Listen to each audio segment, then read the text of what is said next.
MARS study was a national survey that we conducted last year of adults with type 1 and type 2 diabetes here in Australia.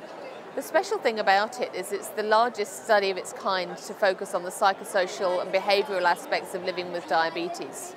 So what we found was around half of Australians with diabetes said that they weren't receiving adequate education and support about their diabetes management. So for depression, we found that people with type 2 diabetes who were using insulin had higher rates of depression, or depressive symptoms rather, than people with type 1 diabetes or type 2 not using insulin. But when we looked at diabetes-related distress, what we found was that the people with type 1 diabetes were actually very similar in their rates of diabetes-related distress to people with type 2 diabetes using insulin. And they were very different from the people who had type 2 diabetes who were not using insulin, who had much lower rates of diabetes-related distress.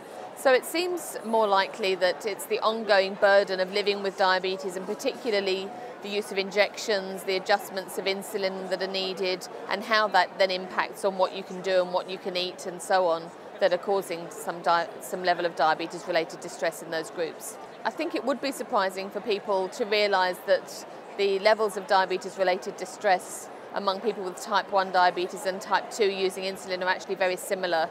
I think there's often a perception that people with type 1 diabetes have the higher burden of diabetes, and we're just not seeing that at the moment. What we're seeing is that people with type 2 diabetes who are now using insulin actually have an equivalent burden of diabetes to those who have had type 1 diabetes for many years. We do believe that our findings should influence policy and clinical practice in diabetes in Australia. So we are advocating for structured diabetes education to be made more widely available for people with diabetes. Currently it's only available in pockets in Australia, and we do believe that it should be more widely available.